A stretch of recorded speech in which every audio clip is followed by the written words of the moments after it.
Hello नमस्कार, मी रुपाली स्वागत करते आपल्या एका छानशा ब्लॉगमध्ये. सर्वांना श्री स्वामी समर्थ. तर हा जो व्हिडिओ आहे तर हा खूपच जुना आहे. आम्ही ऑगस्ट महिन्यामध्ये त्र्यंबकेश्वरला गेलो होतो. तर तेव्हाचा हा ब्लॉग आहे. तेव्हा मी काही व्हिडिओ घेत नव्हते, परंतु छोटेसे एक बॅक कॅमेऱ्याने घेतलेले हे व्हिडिओ आहेत.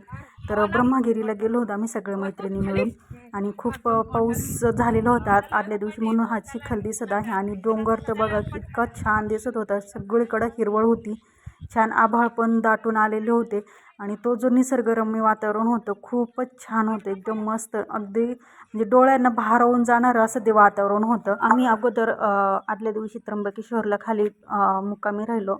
त्यानंतर दर्शन घेतलं त्र्यंबकेश्वर महाराजांचं, नंतर निवृत्ती महाराजांचं, आणि त्यानंतर दुसऱ्या दिवशी पहाटे सकाळी उठून चढाई करायला लागलो होतो.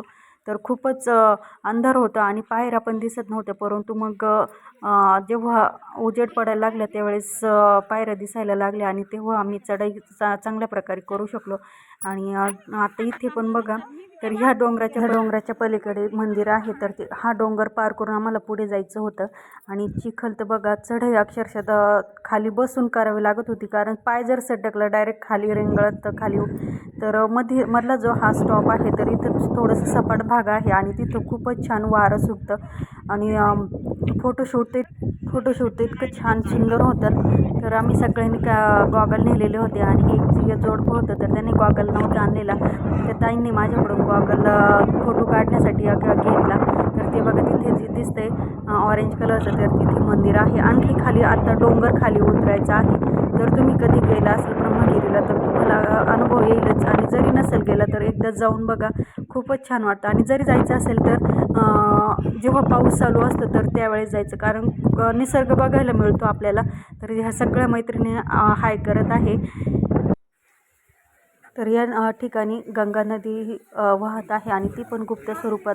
तर गंगेच्या गोमुखातून पाणी येते, आणि ते पाणी आम्ही पिलो होतो. तर इतकं छान, इतकं गोड पाणी होतं ते, आणि अतिशय थंड, खूप छान.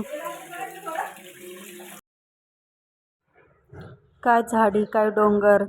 तर या युक्तीप्रमाणे तर हा डोंगर दिसत आहे. पाहू शकता यू शेपमध्ये आहे, आणि खोली तर इतकी होती त्या डोंगराला, म्हणजे वरतून जर बघितलं अक्षरशः खाली भीती वाटते. आणि त्या बाजूने इगतपुरी घोटी, तर हा तो भाग आहे ह्या डोंगराच्या पलीकडून. व्हिडिओ जर आवडला असेल तर लाईक करा, शेअर करा, आणि जरी तुम्ही ब्रह्मगिरीला गेला नसाल तर एकदा नक्की जा.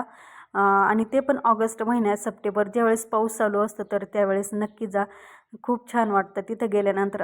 अतिशय म्हणजे वन डे ट्रिप म्हणून सुद्धा आपण जाऊ शकतो. एवढंच की आपल्याला चालावं लागतं जास्त, आणि काही थकल्यासारखं वाटत नाही, काही नाही. तर व्हिडिओ आवडला असेल तर लाईक करा.